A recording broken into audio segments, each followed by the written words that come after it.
The news came to Grosvenor Street on a bright, cold morning in the middle of the season, carried by Mrs. Ambrose Feld, who prided herself on being first with everything, and was, on this occasion, very nearly right.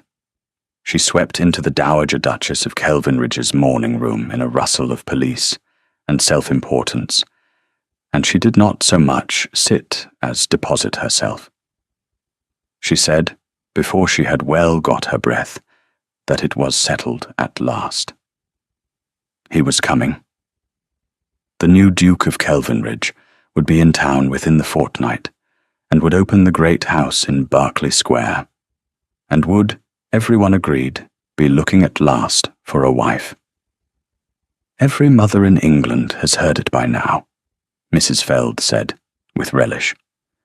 You have never seen such sharpening of arrows.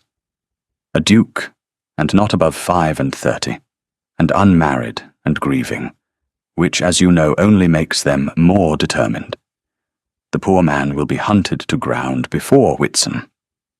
The Dowager Duchess, who was 80, and had buried a husband and both her sons, and was not easily impressed by anything, received this intelligence with a dryness that would have withered a lesser visitor. He is my grandson, Amelia, she said. I am tolerably aware of his movements, and I will thank you not to speak of my Marcus's death as though it were a convenience for husband hunting. Mrs. Feld coloured and recovered, and talked of other things, and did not once, in the whole of her visit, look at the young woman sitting quietly in the window, with the dowager's work-basket, mending a torn flounce with small, even stitches. People did not, as a rule, look at Hesper Whitgrove. She had grown used to it. There was a time, years before, when she had minded very much, and that time was past, and its passing had cost her something she did not often examine. She was 26. She had been, once, a gentleman's daughter, with modest expectations, and a pretty enough future. And then her father had died with more debts than sense, and the future had gone the way of the money, and Hesper had learned the particular arithmetic of the genteel poor. She had no fortune, no protector, and no prospects that a sensible woman would call prospects. What she had was a clear head, a steady hand, 3 languages, and a dignity that she wore the way other women wore their good pearls, quietly and every day, and never for show. For the last 2 years she had been companion to the Dowager Duchess of Kelvinridge, which meant that she read to the old lady, and wrote her letters, and managed her shawls and her tempers and her appointments, and was paid a wage that a scullery maid might have thought thin. She did not complain of it. The dowager was sharp and imperious, and often unreasonable. She was also, underneath all of that, the first person in 5 years who had troubled to see Hesper at all, and Hesper had learned to love her with the wary, unspoken love of a woman who has been taught not to expect affection, and receives it anyway. When Mrs. Feld had gone, the dowager sat a while in silence, tapping the arm of her chair with one ringed finger. You heard all that? She said. It was not a question. I could hardly help it, ma'am, said Hesper. Mrs. Feld is not a quiet woman. She is a fool, said the dowager. But she is not wrong. They will hunt him. He has been duke a little more than a year, and in that year I have watched every match-making mother in the kingdom fall upon him like gulls upon a dropped loaf, and I have watched him grow colder and harder under it than any man of his years has a right to be. She turned her fierce old eyes on Hesper. He was not always cold. You would not know it to look at him now. He was the second son, you understand. Marcus was the heir, Marcus was the Duke, and Everett was only Lord Everett, the clever younger brother nobody troubled about, and it suited him.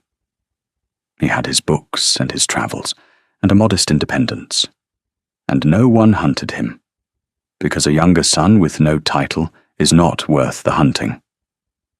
And then Marcus took a fever, and died in a week, and the whole weight of it came down on Everett like a roof falling, and the same women who had looked straight through Lord Everett for 10 years could not throw themselves at the Duke of Kelvinridge fast enough. He has not forgiven them for it. I am not sure I blame him. Hesper said nothing. It was not her place to have opinions on the Duke of Kelvinridge, and in any case she had none. He was a name to her, a rumour, a cold, rich man she would very likely never be in a room with. And if she was in a room with him, he would not see her, because no one saw her, and she had long ago stopped minding. She was wrong about that, as it happened. But she did not yet know she was wrong, and she went back to her mending, and the bright cold morning wore on toward noon. The 10 days passed, as Hesper's days always passed, which is to say quietly, and full of small useful tasks, and unmarked by anyone but herself. She rose before the dowager, and saw to the fires and the correspondence. She read the newspapers aloud over chocolate, skipping the columns the old lady found tedious, and lingering on the ones she did not. She wrote 3 letters in the dowager's name, and 1 in her own, to a former governess in Bath, who was the last soul on earth who wrote to Hesper for her own sake. She went out on the dowager's errands, to the circulating library, and the linen draper, and the apothecary, and moved through the bright, loud streets of the great town, like a woman moving through a country not quite her own, seen by shopmen as an account to be settled, and by no one else at all. She did not resent it. That was the thing people never understood about Hesper Whitgrove. On the rare occasions they troubled to wonder about her at all. She had made a kind of peace with her smallness in the world, and the peace was real. It was not the bitter resignation of a woman who has given up.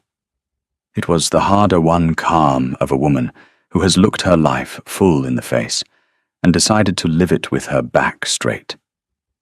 She had wanted things once, a home of her own, a husband who was kind, children, the ordinary blazing wants of an ordinary young woman. She had folded those wants away, one by one, as the money went and the years went, the way one folds away the clothes of the dead, with care and without display. And she kept them folded. She did not take them out to look at them, because a woman in her position, who takes out her folded wants and looks at them too often, does not survive it. The one thing she had not been able to fold away was the dowager. She had not meant to love the old woman. It was a great inconvenience to love one's employer, and Hesper had come to Grosvenor Street 2 years before, with every intention of serving the Dowager Duchess of Kelvinridge faithfully, and feeling nothing at all, which was how she had served the 2 ill-tempered old ladies before this one. But the Dowager had defeated her. The Dowager was rude and exacting, and entirely without patience. She was also, when she thought no one was watching, unexpectedly and piercingly kind. And she saw things. She saw everything. She had seen within a week that her new companion was a woman of quality fallen on hard ground, and had begun, without ever once saying so, to treat her as one.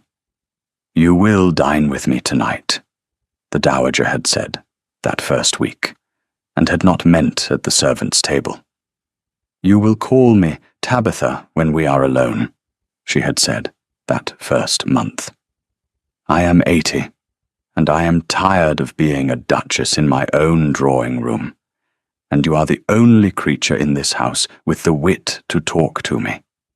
And Hesper, who had not been treated as a person by anyone of consequence in 5 years, had felt something she had thought quite dead stir painfully back to life, and had been careful, ever after, never to presume upon it, and had loved the fierce old woman the more for never being asked to. So the 10 days passed, and on the 10th the Dowager announced that they would go to Lady Southerton's musicale, and that Hesper would come. "I do not wish to go," the Dowager said, when Hesper began, gently, to observe that musicales tired her, and that the Southerton rooms were always a crush. "I wish to have gone. There is a difference, and at my age it is the only difference that signifies. My grandson will be there. It is his first appearance of the season, and every harpy in London will be circling, and I mean to see it, because I am a wicked old woman, and the spectacle will entertain me.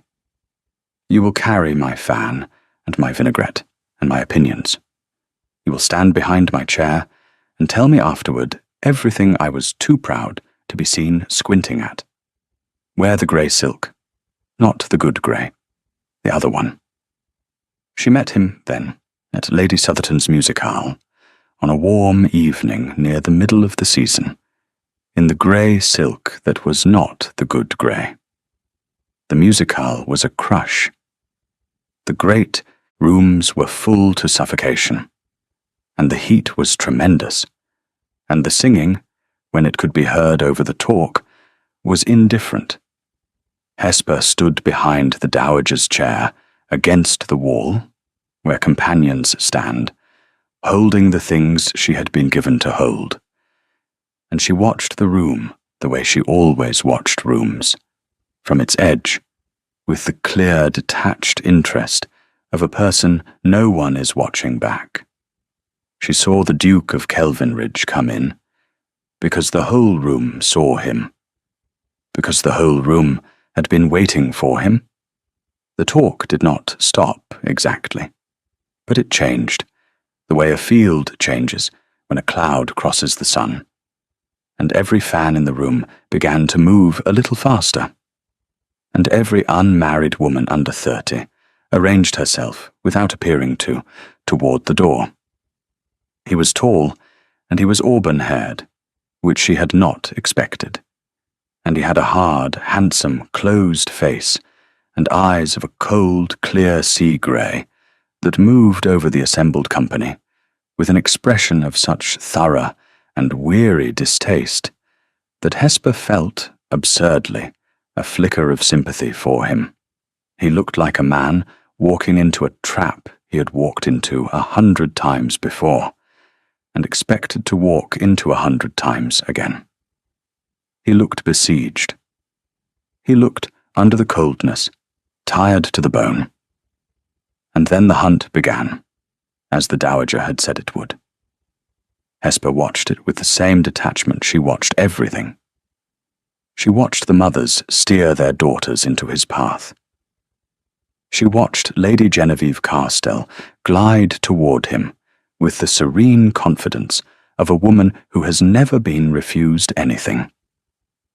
Lady Genevieve was generally held to be the most beautiful woman in London that season, and she had made it known, without ever quite saying so, that she considered the matter of the Kelvinridge Duchess as good as settled in her own favour. She watched him receive all of it with a cold, correct courtesy that gave none of them the smallest thing to hold, and she thought, without envy and without much interest, that it must be a strange and lonely business to be wanted so much and liked so little.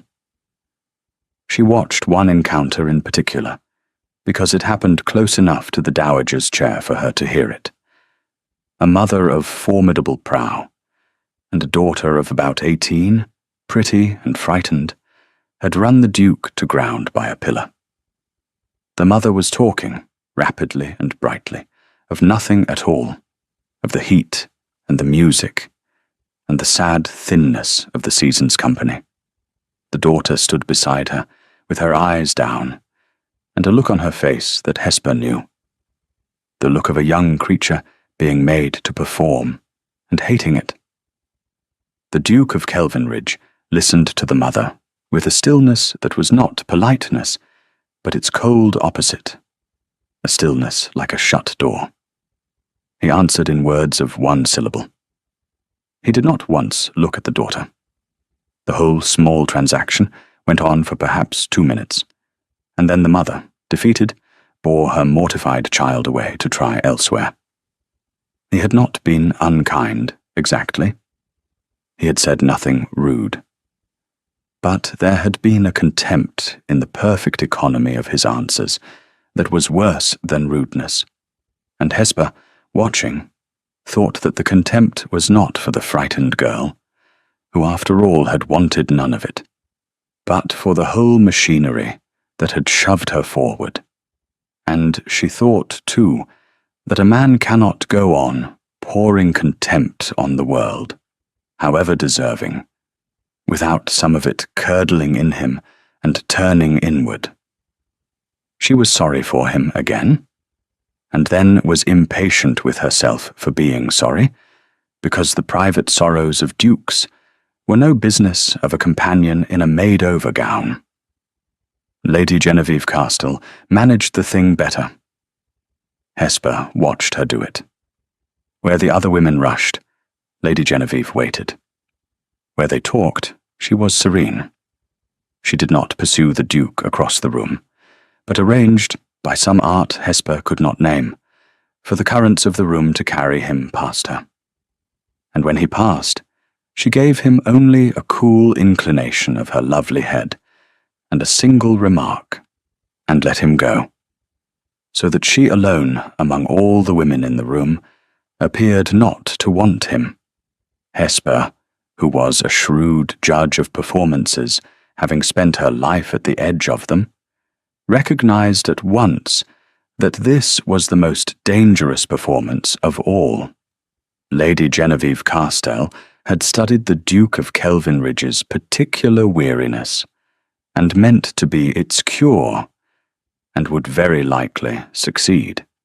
It did not occur to Hesper, watching, that Lady Genevieve's studied indifference, and her own true indifference, might look to a tired man across a crowded room, like different things entirely.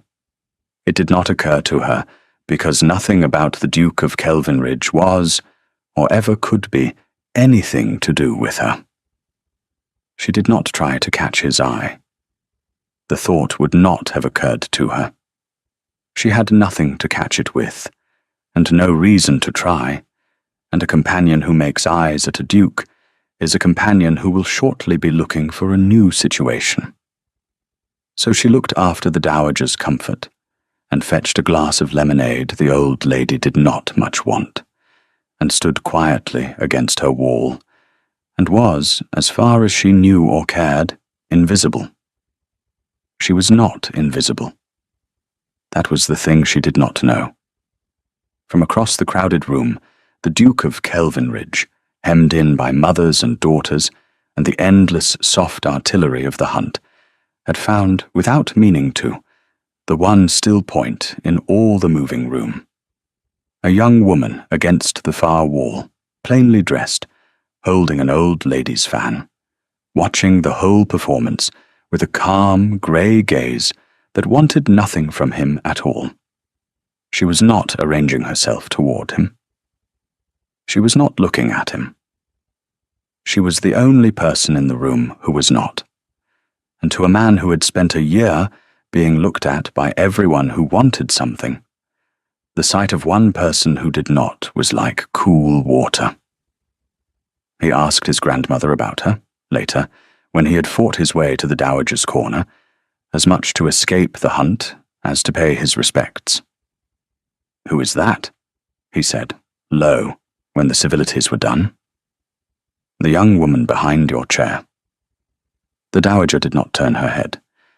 She had lived 80 years, and she had not lived them stupidly.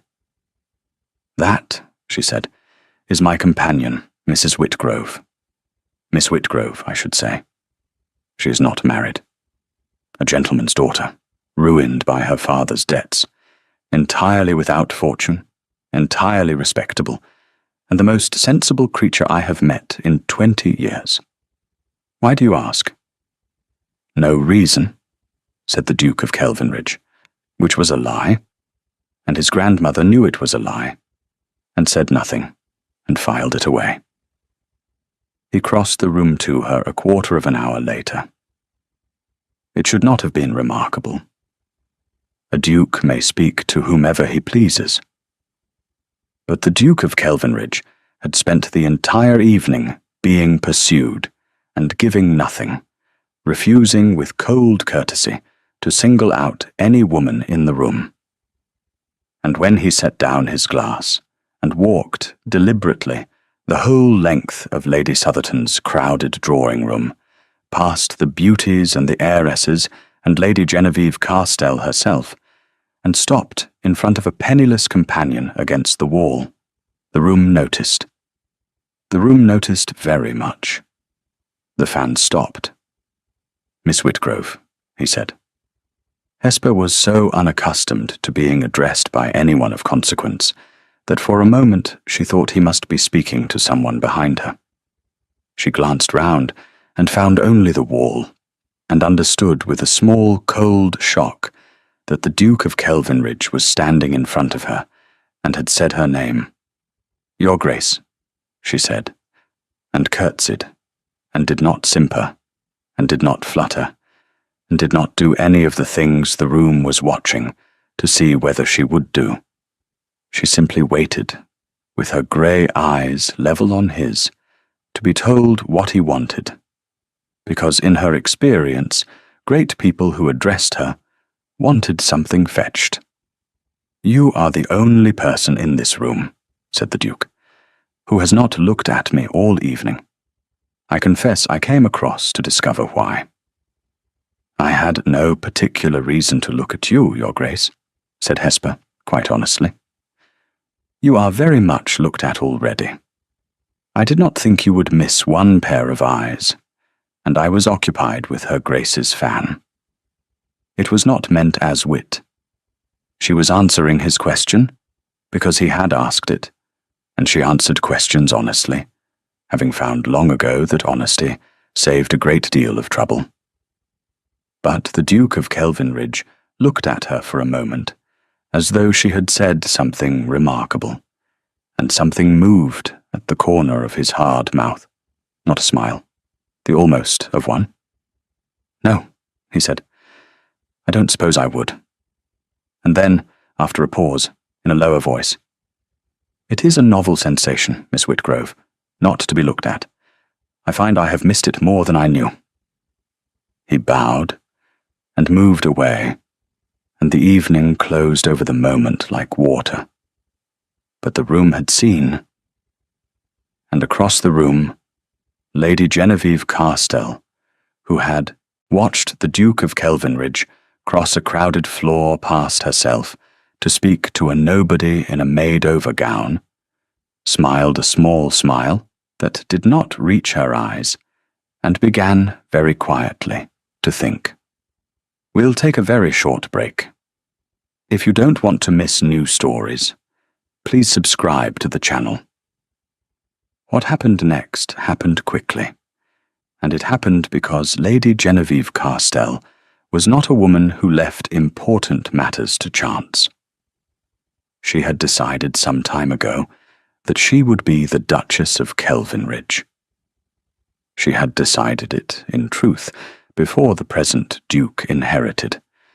When the title had seemed likely to pass to a cousin, she could more easily have managed. When it came instead to the cold, auburn-haired second son, she had simply transferred her intention to him, as one transfers a wager to a better horse.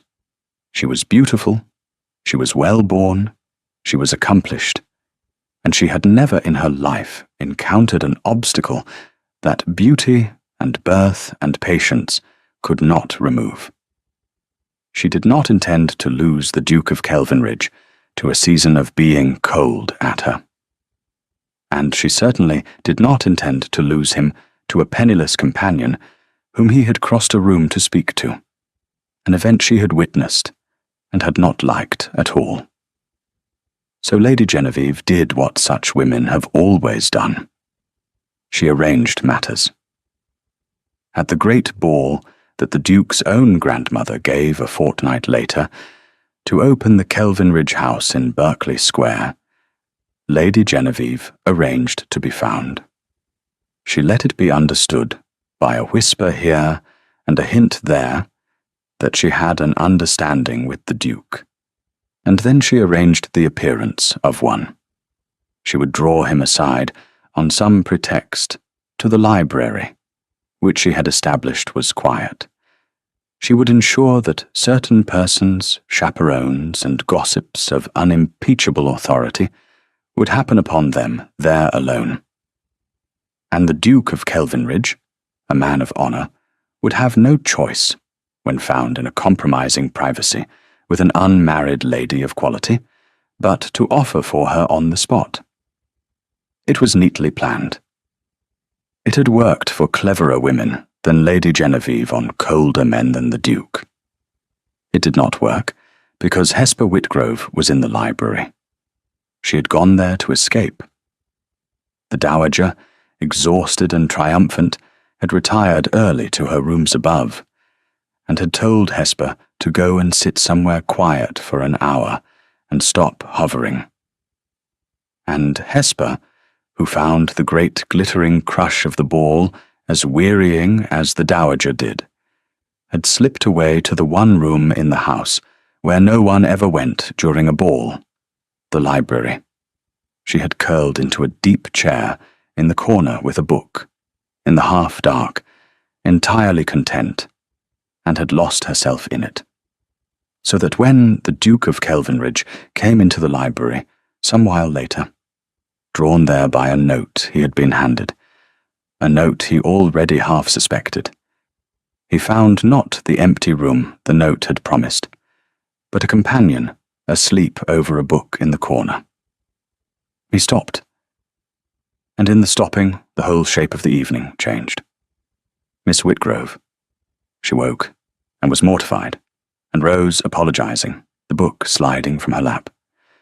"Your Grace, forgive me. I did not mean to. Her Grace told me to sit somewhere quiet. I will go at once." "Do not go," he said, and there was something urgent under the coldness, something she had not heard before. "Miss Whitgrove, I am going to ask you to do a strange thing, and I have no time to explain it properly, and no right to ask it at all. In a very few moments, this room is going to be entered by several people who have been brought here to find me alone with a lady, so that I must marry her. It is a trap, and a clumsy one, and I have walked into cleverer. But I have walked into this one, and there is only one way out of it that does not end in my marrying a woman I do not want, and I am ashamed to name it to you, because it uses you badly." Hesper understood him faster than he expected. She was a quick woman, and she had lived among the schemes of the great long enough to know one when it was described to her. "You wish them to find you with me instead?" she said, "so that the trap catches no one, because there is no scandal in a duke speaking with his grandmother's companion, and the lady who laid it cannot spring it without revealing that she laid it." He stared at her. "You are very quick." "I have had to be." She was thinking rapidly, coldly, the way she thought about the dowager's accounts. "It will not answer, Your Grace. You are wrong that there is no scandal in it. A duke found alone at night in a dark library with an unmarried woman of no fortune is precisely as compromised as a duke found with a woman of quality. More, because the world will assume the worse of the poorer woman. If they find us here, they will not say nothing happened. They will say you and I are lovers, or they will say you must marry me. And either way, I am ruined, and you are trapped exactly as you feared, only in a poorer bargain. I am sorry. Your escape uses me, and does not even save you. Voices, then, in the passage. Very close. The Duke of Kelvinridge looked at her, and at the door, and at the impossible arithmetic of the next 10 seconds. And he made, in that moment, the decision that changed both their lives. And he made it not out of calculation, but out of something he did not yet have a name for. Then we had better be engaged, he said. It is the only version of the story that ruins neither of us. Will you let me announce it? I will release you the instant it is safe. You have my word. And the door opened. There was no time to answer him with words. So Hesper Whitgrove answered him with the only thing she had, which was silence and stillness, and the decision not to contradict him, which is its own kind of speech. She let him take her hand. She let him turn, with her, to face the little crowd in the doorway, the two dowager gossips and Lady Genevieve behind them, with her face composed, and her eyes gone flat with fury, and she heard the Duke of Kelvinridge say, in a voice of perfect cold composure, that they must wish him joy. Miss Whitgrove had that evening done him the honour of accepting his hand, and he had brought her to the library to ask her privately, away from the crush, as any man would. It was said so smoothly, and with such ducal finality, that no one in the doorway dared to question it. One did not question the Duke of Kelvinridge. The gossips wished him joy, avid and astonished, already composing the letters they would write. And Lady Genevieve Castle wished him joy too, in a voice like sweet ice, and looked at Hesper Whitgrove over the Duke's shoulder with an expression that promised very quietly and very sincerely that this was not finished.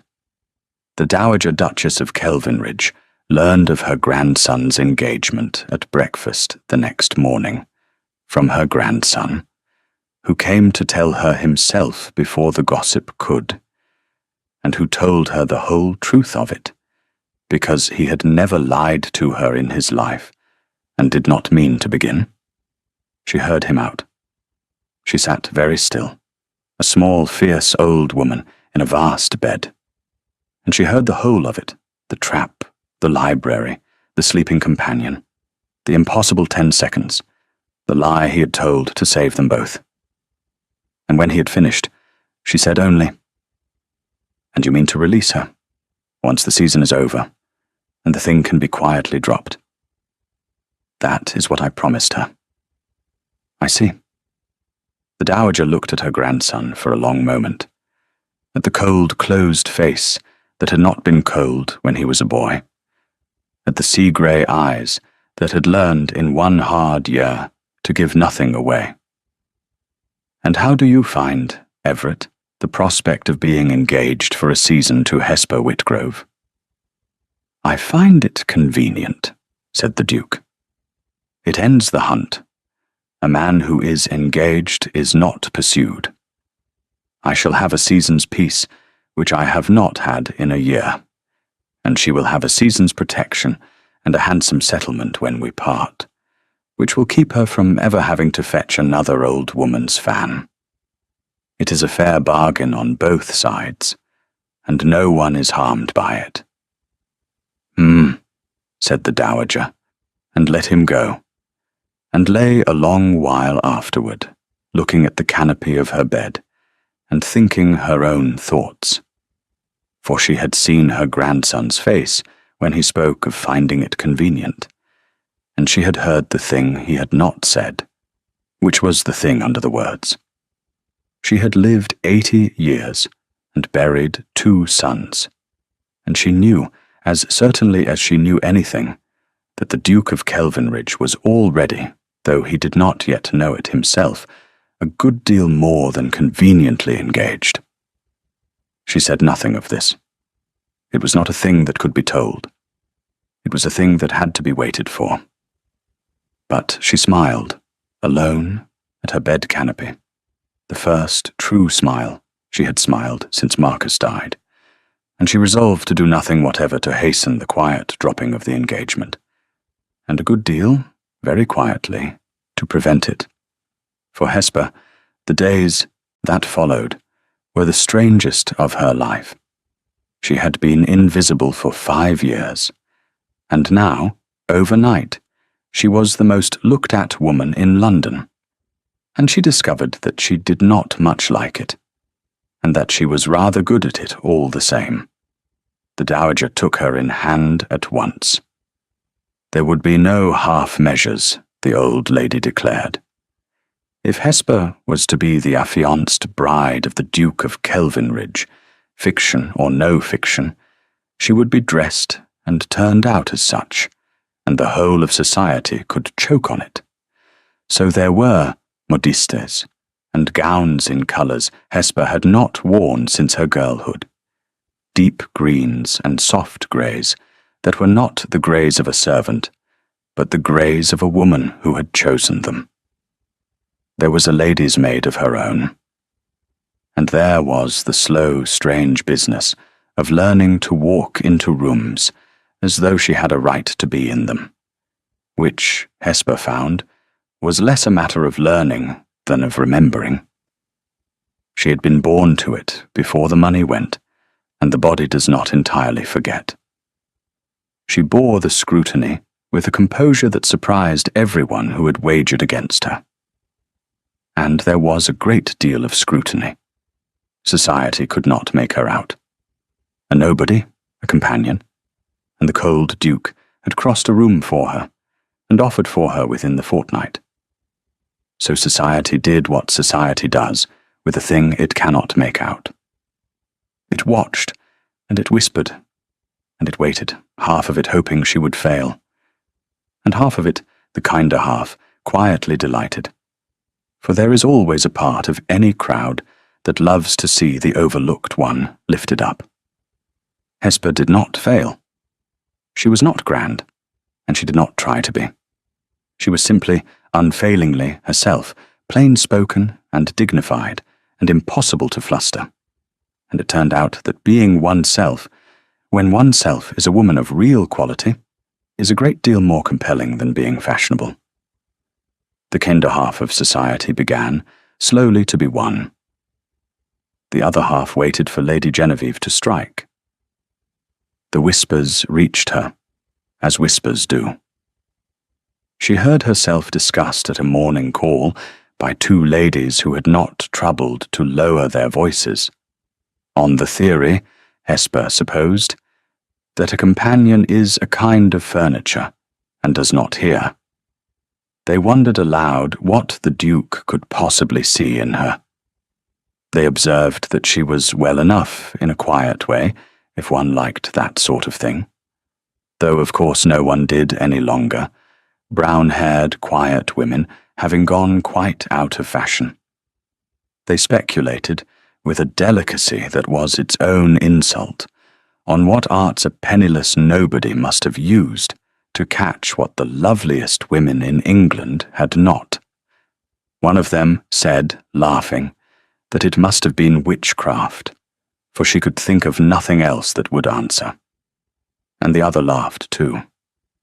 Hesper sat 3 feet away, with the Dowager's shawl over her arm, and her face perfectly composed, and did not give them the satisfaction of a flush. She had borne worse. That was the thing that steadied her, through all of it.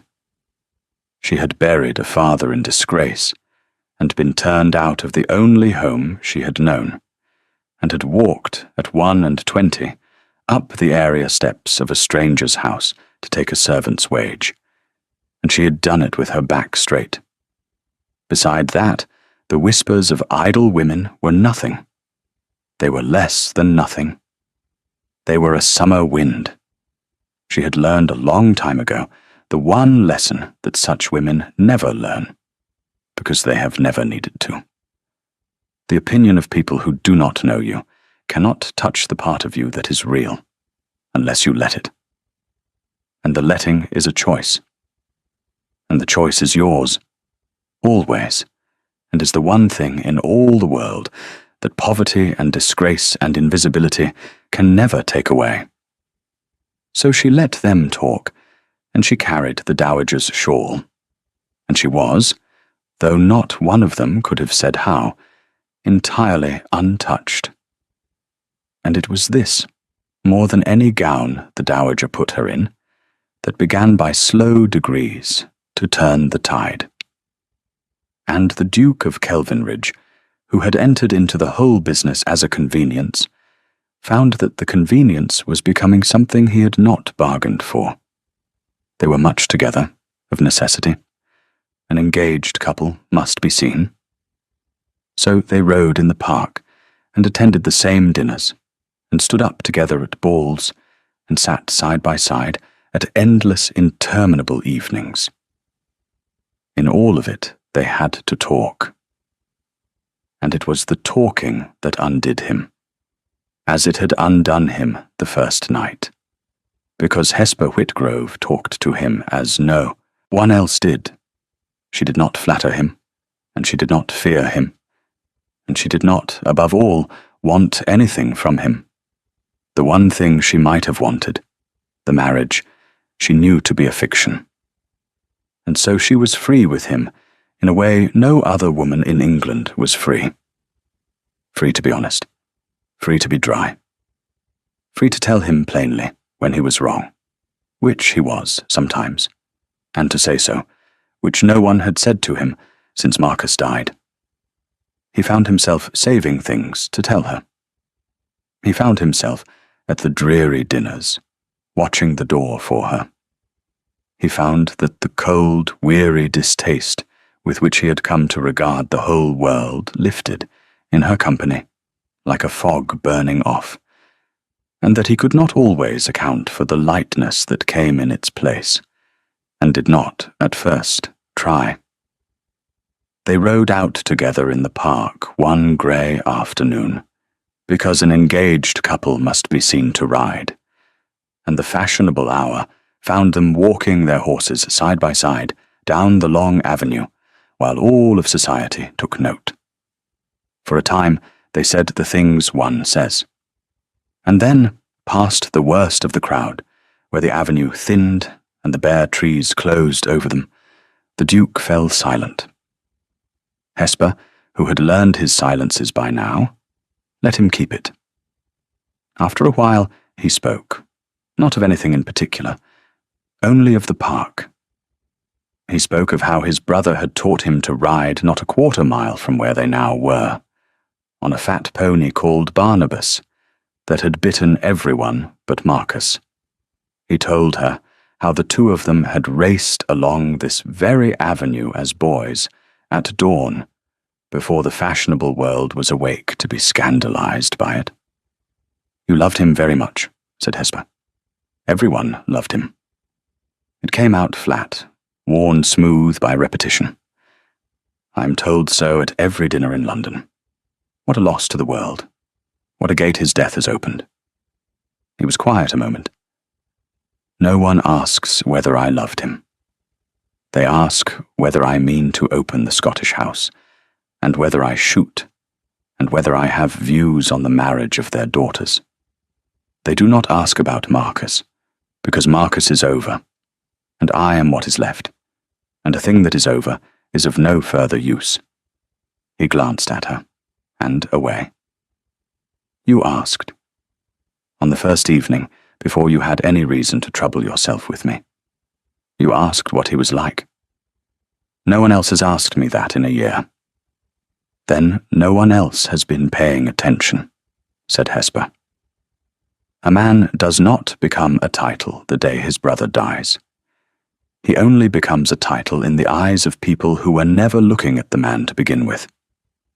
She kept her eyes on the avenue ahead. For what it is worth, Your Grace, I did not ask to be kind. I asked because I wanted to know. There is a difference. Kindness can be performed. Curiosity cannot. I was curious about the brother you never speak of, because it seemed to me a great sad silence in the middle of a man. I have a weakness for the truth of people. It has cost me a great deal in my life, and I have never learned to cure it. The Duke of Kelvinridge did not answer for a long moment. When he did, it was very low, and not at all cold. "Do not cure it," he said. "I forbid it. It is the only interesting thing anyone has said to me since I inherited." And Hesper laughed, before she could stop herself, a real laugh, surprised out of her. The Duke turned to look at her, as though he had never heard the sound before, which in a sense he had not, and something in his hard face came open, just for an instant. Then a rider hailed them from the avenue, and the fashionable world closed back over the moment, and they rode home talking of nothing, and both of them were quiet that evening, in different rooms of the same great house, thinking. There was an evening at the great house in Berkeley Square, a family dinner, only the Dowager and the two of them, at the enormous table in the great cold dining room, where the Kelvinridge dukes had dined in state for 200 years. The three of them were marooned at one end of an acre of mahogany. The footmen stood like statues, and the talk was stiff. And Hesper, watching the Duke sit rigid and unhappy at the head of the table his brother should have been sitting at, said quietly, when the covers were changed, that it seemed a great pity to keep so much table between three people who could perfectly well hear one another across a smaller one. If it were her house, she said, she would have the leaf taken out, and dine cosily, and let the mahogany rest. The Duke looked at her, and looked at the vast table, and something in his face changed. "My mother used to say that," he said low. "She used to beg my father to shorten the table. He never would. He said a Kelvinridge dined in state, or not at all." He was quiet a moment. "Marcus kept it long after. I have kept it long. I do not know why. Habit, I suppose. The habit of doing a thing because it was always done." He signalled to the butler. "Take the leaf out tomorrow," he said. "We will dine cosily. Her Grace is quite right." And the Dowager, at his other hand, said nothing, and ate her fish, and smiled to herself. She had begged her son to shorten that table for 40 years, and never once been heeded, and a companion of 26 had done it in a sentence. And the reason the companion had done it in a sentence was sitting plain on her grandson's face for anyone with eyes to read. The library became theirs.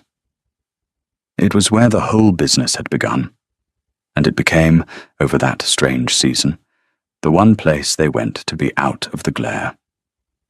The Duke had a great library, floor to ceiling, 2 stories with a gallery, and Hesper loved it helplessly, the way she loved all books. He found her there often, and began to come there on purpose. And they spent long, quiet evenings in it, while the Dowager dozed by the fire, he at his letters, and she with a book, saying little, and the little they said easy and unforced. It was in the library that she stopped. At some point she could not afterward name, being afraid of him. And it was in the library that he showed her, one night, the thing he had shown no one. They had been speaking of his brother. She had asked about him, plainly, because no one else would, and because she had noticed that the Duke never spoke his brother's name, and that the not speaking sat on him like a stone. And the Duke of Kelvinridge, in the low, firelit quiet, with the books rising into the dark around them, told her about Marcus. He told her that Marcus had been the best of men, warm where he was cold, easy where he was stiff, loved by everyone, born to the title and worthy of it. And he told her that he, Everett, had spent his whole life comfortably in his brother's shadow, and had been glad of the shadow, because the shadow was freedom. He had never once wanted what was Marcus's. Not the title, not the burden, not the great cold house. He told her how quickly it had happened. A fever, a week, no time even to be sent for properly, so that he had arrived to find his brother already past speaking. He had sat by the bed, and held a hand that did not know him, and had watched the best of men die for no reason at all in the space of 7 days. He told her that he had not wept, that he had not been able to, that he had stood up from the deathbed, the Duke of Kelvinridge, with the whole weight of it on him, and had never since been able to set it down long enough to grieve the brother underneath. For the moment his brother died, the world had stopped seeing Marcus, whom it had loved, and started seeing the Duke, whom it wanted. And there had been no room left anywhere, in all the wanting, for a younger brother's plain grief. They did not even mourn him, he said, and his voice was not steady, and he did not trouble to make it steady, which he would not have done for anyone else alive. Within the month, they were throwing their daughters at me across his very grave, as though he had been nothing but a gate that had swung open, as though the only thing his death meant was that the title was in play again. And I have hated them for it, every one of them, every mother and every daughter and every arranged encounter, because every one of them was a person who had come to profit from the death of my brother, and did not even know his name. He looked at her, the sea-grey eyes bright and unashamed in the firelight. You never asked me for anything, from the first evening.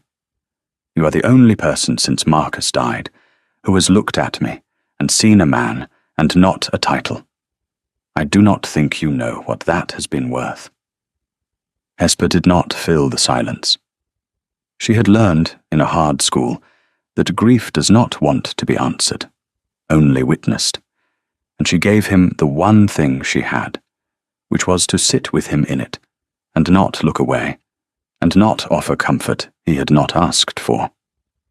After a while she said quietly, the only thing that was both true and worth saying. He was real to me the moment you spoke of him. Marcus, not the late Duke, your brother. I never knew him, and I am sorry I never knew him, and I am glad you told me, because a man should be able to say his brother's name in his own house. She paused. You will grieve him properly one day. Not yet, perhaps, but the grief is not gone, because you could not reach it. It is only waiting. It will keep until you are ready, and when you are ready it will come, and you must let it, and it will not break you, though it will feel as though it must. Everett, she added, and it was the first time she had used his name, and she had not planned to, and she heard it land in the quiet room, and did not take it back. I think you have been very brave, and very alone, for a very long time. And I am glad, whatever comes of this strange arrangement of ours, that I was in the library that night. The Duke of Kelvinridge looked at her for a long moment, and did not speak, because he could not, and the moment held, and something passed between them, in the firelit quiet that neither of them named, because it could not yet be named, and both of them knew it was there. The Dowager Duchess of Kelvinridge missed very little. She was old, and her joints ached, and she slept badly, and she used the long wakeful hours the way she had always used her time, in watching. She had been watching her grandson and her companion for weeks now, with the particular attention of a woman who has decided to meddle and is only waiting to learn how. She saw what neither of them saw because she stood outside it. She saw that Everett, who had come back from his brother's deathbed, a locked and bolted man, was being very slowly unlocked, and that the hand on the key belonged to a penniless woman of 26 who did not know she held it. She saw the way he watched the door at dinner until Hesper came through it. She saw that he had begun to save things, small dry observations, the kind he had once saved for Marcus, and to bring them out at the table for the pleasure of watching Hesper receive them. She saw, above all, that he had begun to laugh again. Not often, and not easily, but at all, which he had not done in a year. And he laughed only ever at things Hesper said, and did not seem to know it. She saw Hesper too, which was harder, because Hesper had spent 5 years learning to give nothing away, and gave nothing away still. But the dowager was 80, and she had loved and lost enough to know the signs of it in another woman, even under the deepest guard. She saw the stillness that came over her companion when the Duke entered a room, the particular careful stillness of a woman holding herself very hard in check. And she understood it, and her old heart ached for the girl. For the dowager knew, as Hesper did not yet let herself know, exactly how this would end if it were let alone. It would end in Hesper breaking her own heart out of honor. The dowager had seen it 100 times. Good women, poor women, women who had been taught that they must not want, arranging their own quiet ruin out of a scrupulous care for everyone's dignity but their own. Not this one, the dowager said aloud to her dark bedroom at 3 a.m. Not if I have anything to say to it, and I generally have. And she lay awake a while longer, plotting, and was happier than she had been in a year. Lady Genevieve Castell did not accept defeat. She was too well bred to do anything so vulgar as to show it. But she had not for a moment abandoned the field, and she chose her own methods, which were quiet and patient, and aimed with great precision at the one target she judged vulnerable. Not the Duke, whom she could not reach. Hesper, whom she could. She found her chance at a ball in the ladies' withdrawing room, where she came upon Hesper alone and arranged to remain so, and she was, for the space of 5 minutes, everything that was gracious. She admired Hesper's gown. She said how well Hesper bore it all, the sudden elevation, the staring, when it must be so very trying for a woman unused to notice. She said she quite understood the appeal of it to the Duke, the novelty, a plain, sensible creature after so many polished ones, like plain bread after too many sweets. Men did tire of sweets. And then, having smiled all the while, she delivered the thing she had come to deliver, gently, as though in kindness. I only hope, said Lady Genevieve, that you are not letting yourself grow too fond. It would be natural, of course. Any woman would. But you are sensible, and you will have seen, as I have, that the Duke is a man who wanted, above all, to be let alone this season. An engagement is a wonderfully effective way of being let alone. It ends the pursuit. It grants a man peace. I am sure it has granted him a great deal of peace. She let that rest a moment. Novelty fades, Miss Whitgrove. Peace, once a man has it, he begins to take for granted. And then he begins to look about him again. I say it only because no one else will trouble to, and because I should hate to see a sensible woman mistake a convenience for a devotion. Do forgive me. I speak from friendship.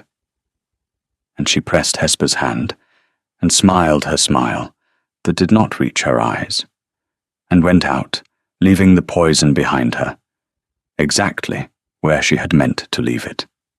It was cruel, and it was clever, and its cleverness lay in this, that every word of it was something Hesper had already said to herself in the dark. That was why it went so deep. Lady Genevieve had not told her a single thing she did not know. She had only said it aloud, in the daylight, in a stranger's voice. And there is a particular terror in hearing one's own secret fears repeated back by an enemy, for it makes them seem no longer fears, but facts. Hesper went home that night, and lay a long while awake, and told herself that Lady Genevieve was a jealous woman, and a liar, and knew it was true, and could not, all the same, unhear a word of it. The liar had aimed at the truth, and hit it.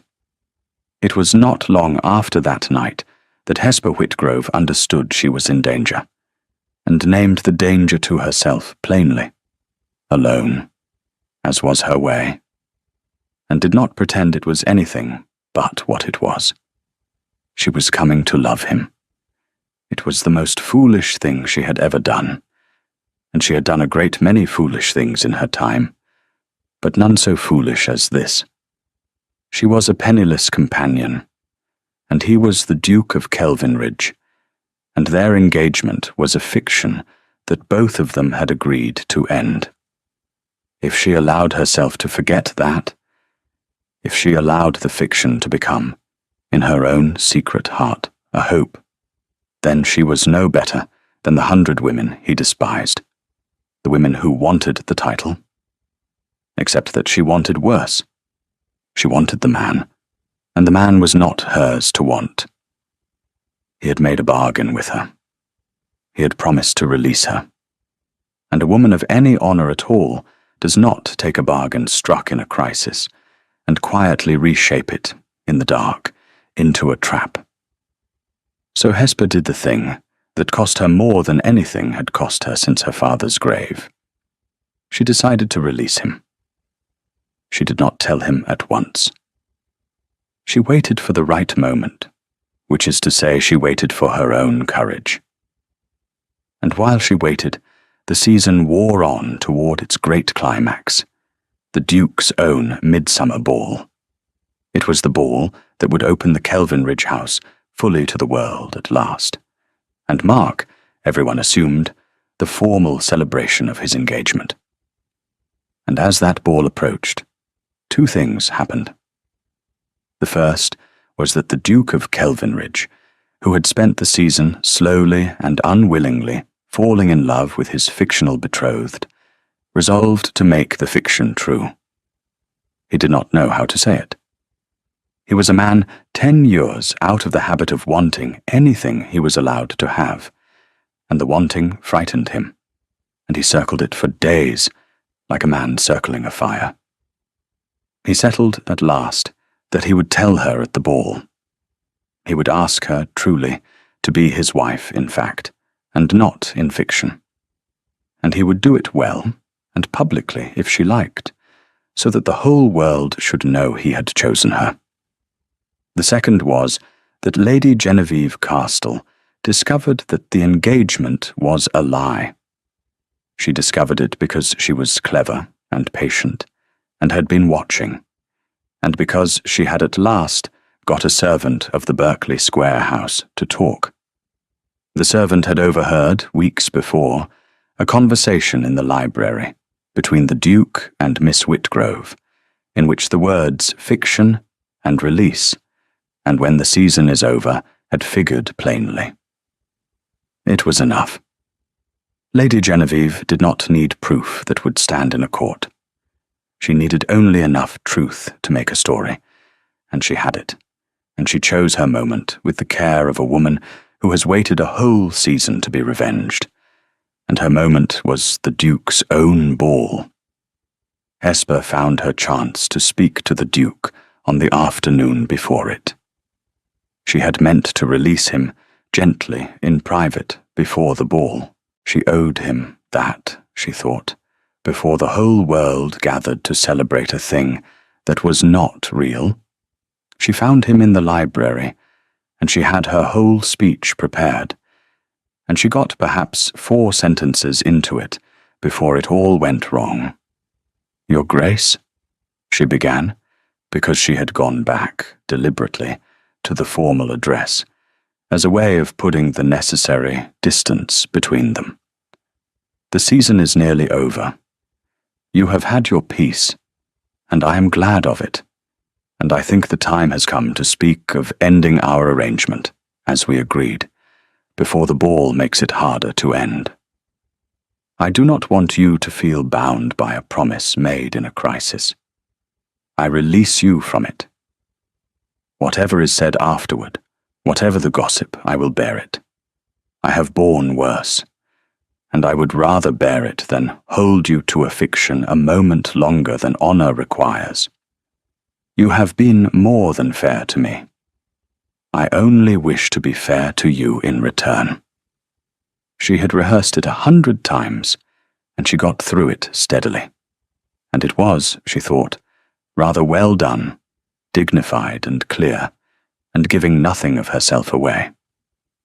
And she looked up when it was finished, expecting relief in his face, and found instead something she had not prepared for at all. He looked as though she had struck him. "You wish to end it," he said. "I wish to free you from it," said Hesper. "There is a difference. It was never a thing you chose.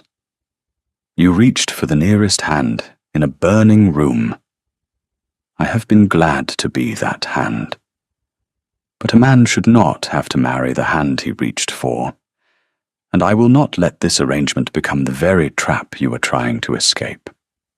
That is all. It is the only honourable thing, and we both know it."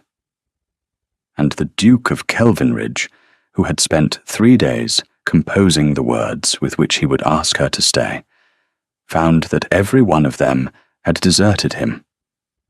The woman he loved was standing in his library, releasing him from the only good thing that had happened to him in 2 years.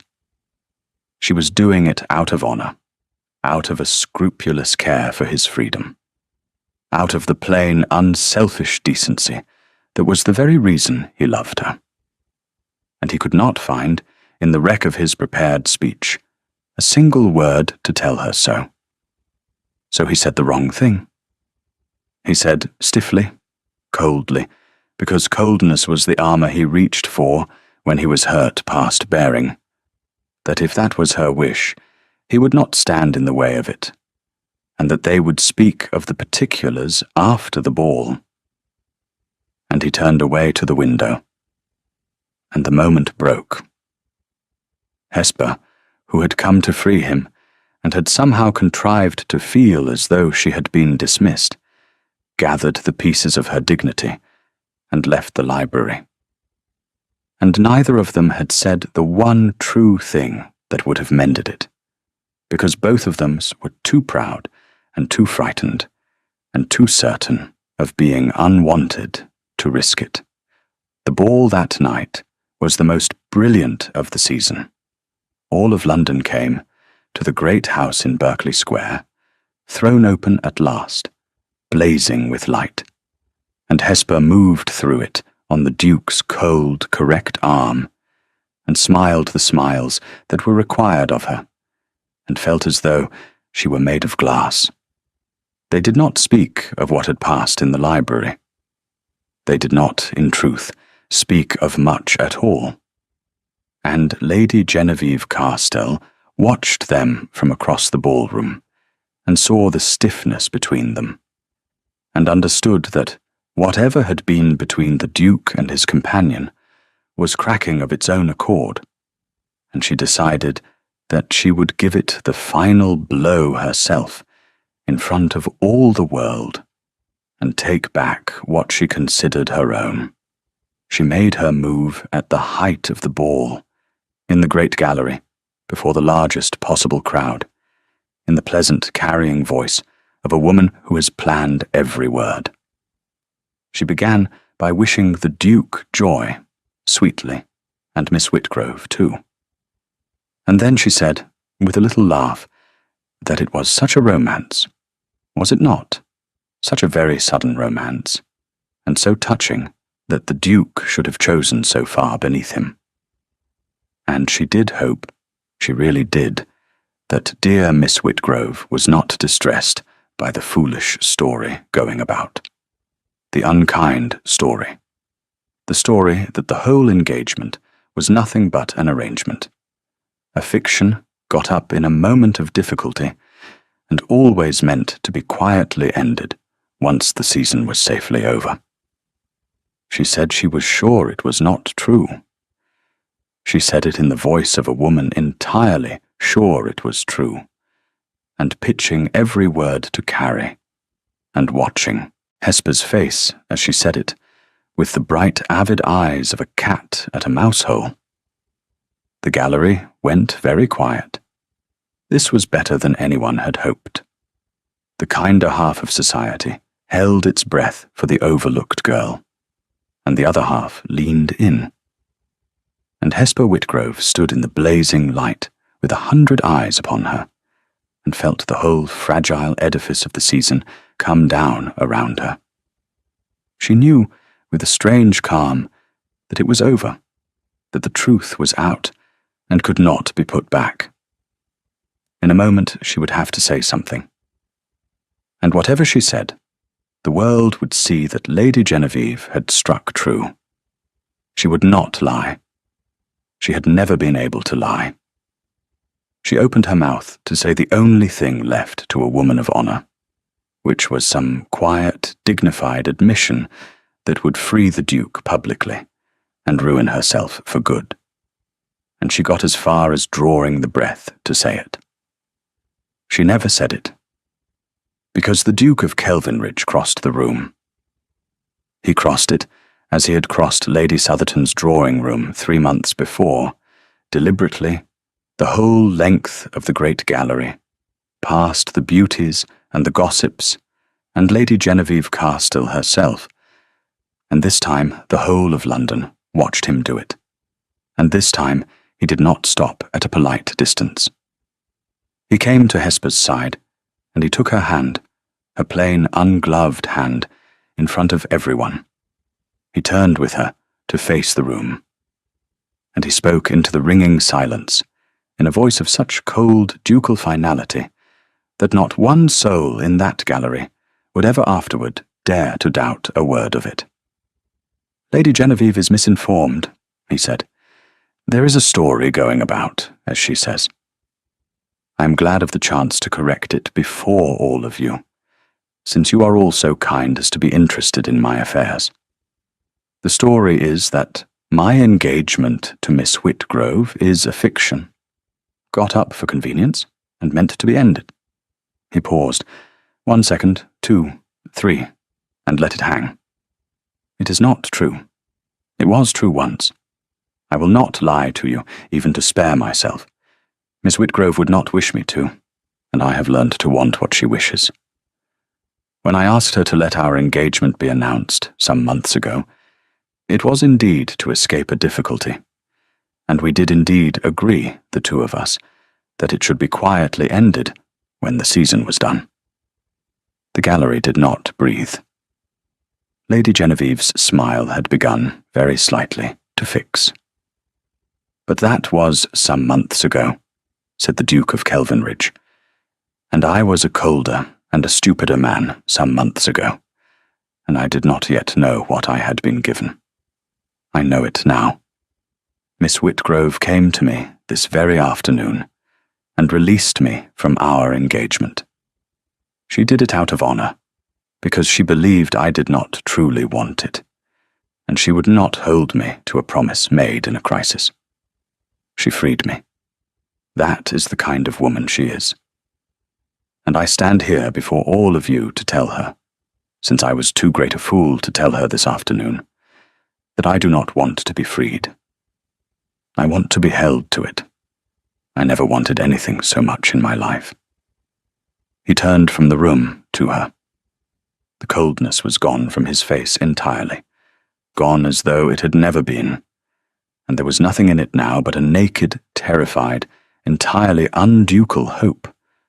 And he said, low, but not so low that the room could not hear, because he meant the room to hear, because he meant the whole world to hear. "You told me once that I was the only man in the room who had been crossed to. It was the other way about, Miss Whitgrove.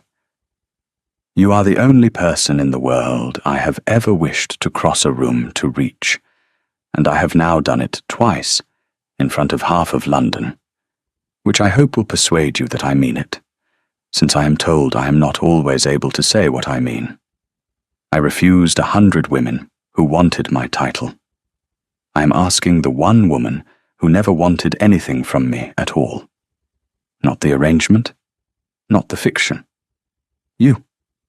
Will you have me, Hesper? Truly, and for good, and by your own choice, which is the only thing in this whole business I have ever cared about, because I do not want a wife who is trapped into me any more than I want to be trapped myself.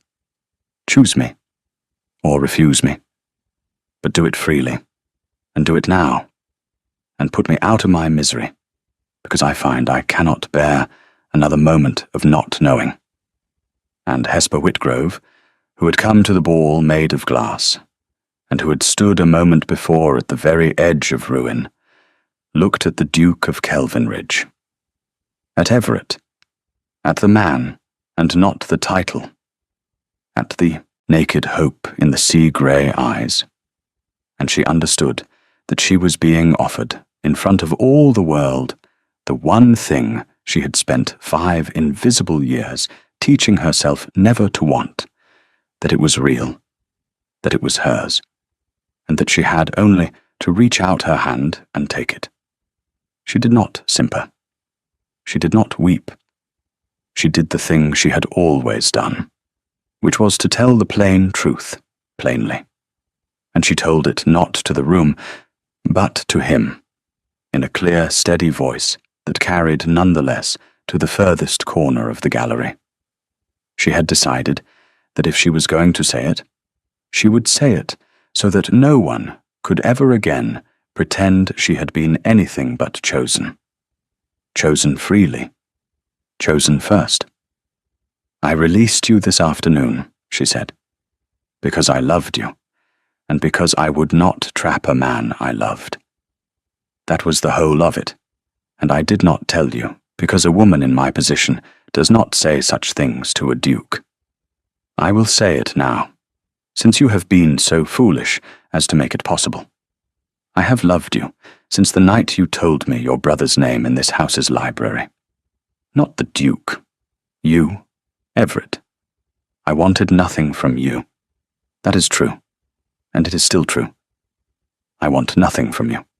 Not the title, and not the great house, and not the settlements. I would take you with none of them. I only want you.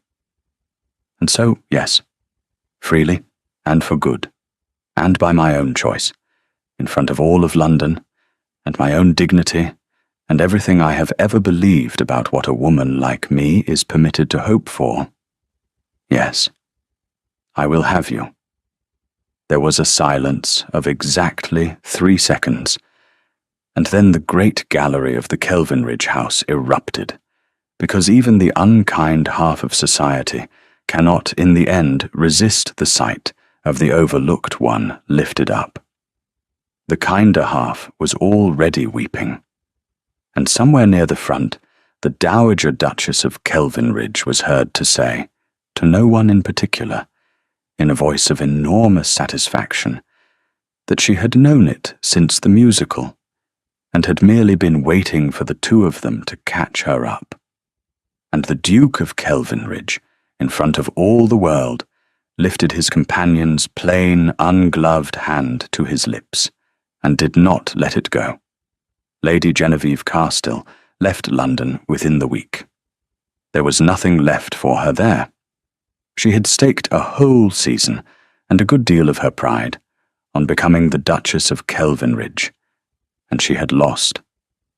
And worse than lost, she had been seen to lose, publicly, at the hands of a penniless companion. Society, which had feared her a little, did not fear her any longer. And a beauty who is no longer feared is a beauty on borrowed time. She married, the following year, a baronet of comfortable fortune and no particular distinction, and lived a life of moderate consequence in a county far from London. She was, by all accounts, neither happy nor unhappy, only diminished. And if there was a cruelty in her defeat, there was a sadness in it too. She had never learned to want anything but the winning, and had built her whole self upon it, and did not know, when the winning was taken away, what was left of her underneath. Hesper, who might have exulted, found that she could not, and thought of Lady Genevieve sometimes, afterward, with something that was not quite pity, but was near neighbour to it, and was glad her own worth had never had to rest on so thin a thing as being chosen first. The Duke of Kelvinridge married his companion in the autumn, quietly, at his country seat, with the dowager in the front pew, looking as though she had arranged the whole of it, which, in every way that mattered, she had. Hesper wore a gown the colour of the turning fells, chosen by herself, and she was not overlooked at her own wedding. And she found, walking up the aisle to the man waiting for her at the end of it, that the being seen, which she had feared and half hoped for in equal measure for so many years, was the easiest thing in the world to bear, when it came at last, and came from the right person.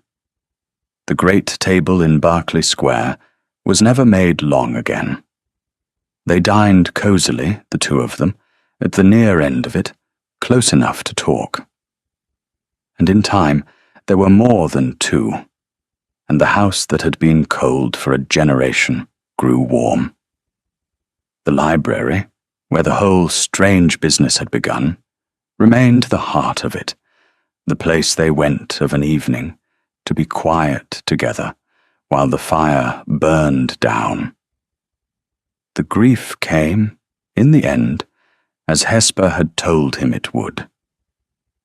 It came one winter night, more than a year after the wedding, unbidden and enormous, the whole of the grief for Marcus that he had never been able to reach. It came at the worst hour, and it felt as though it must break him. And it did not break him, because she was there, as she had promised she would be, and she did not try to cure it, or to hurry it, or to fill its silences. She only stayed, and let him not be alone in it, and held his hand in the dark. And in the morning the grief had done its long-delayed work, and he could say his brother's name at last, without the stone in his chest. He was, though the loss remained, and would always remain, a man who had finished mourning, which is a different thing from a man who has forgotten. Society, which forgets nothing and forgives everything, provided it is entertaining, decided in the end that it had always known the Duke of Kelvinridge would choose brilliantly, and told the story of his courtship as a great romance, and got most of the details wrong, and did not much matter.